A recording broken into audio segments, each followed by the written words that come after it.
This video is part of a webinar series on Hindudvesha, an educational series to explore and expose systemic Hindu phobia.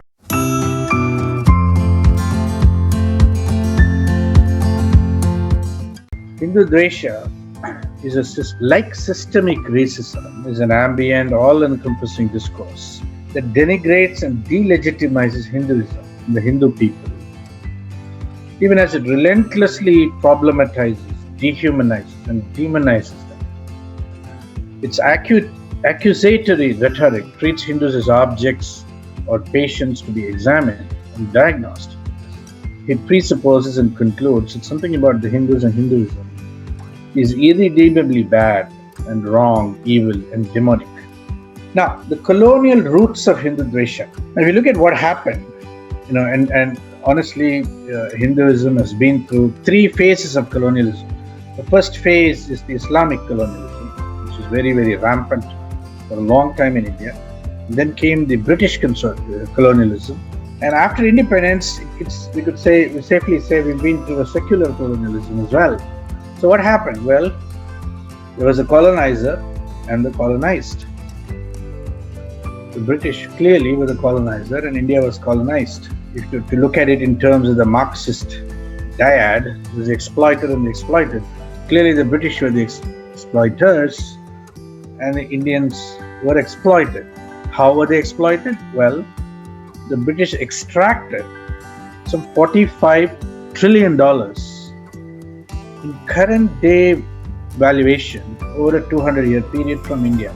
But how did it generate Hindudvesha? Well, two things happened. If you look at the Islamic, it simply destroyed a lot of things. Islam destroyed the universities, colleges, monasteries, temples, centers of learning.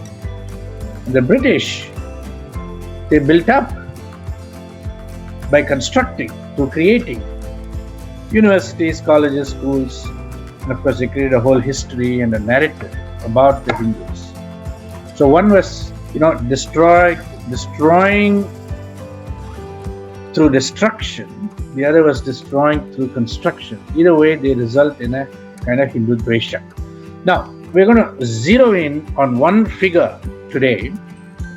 There's a gentleman by the name James Mill. Okay, very important. It's an example. Now, he wrote a book called The History of British India and published it in the year 1817. And that's nearly 200 years ago. So here's a quotation from his book. Whenever indeed we seek to ascertain the definite and precise ideas of the Hindus in religion, the subject eludes our grasp. All is loose, vague, wavering, obscure, and inconsistent. In their wild fictions seem rather the playful whimsies of monkeys in human shape than the serious asseverations of a being who dignifies himself with the name of rational. Okay, it's one quotation. Here's another one. The offspring of a wild and ungoverned imagination, they mark the state of a rude and credulous people. This people indeed are perfectly destitute of historical records. Here's another one.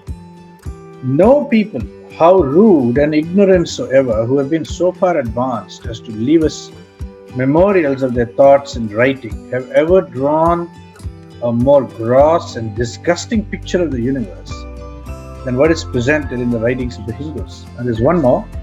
So here, this is not a quotation per se, but I just collected some adjectives that he uses in his book to describe the Hindus. The Hindus are, according to James Mill, all of these things: imperfect, barbaric, savage, wild, vague, wavering, obscure, rude, primitive, regressive, frivolous, wretched, imbecile, mean, absurd, base, gross, monstrous, superstitious, stupid, degraded, hierarchical. So, there may seem like a lot of adjectives, but I trust me when I say every single one of them can be found in this book, The History of British India, published in 1817. Okay, so now I want to introduce to you Dr. Kundan Singh, who's one of the co-doctoral faculty at the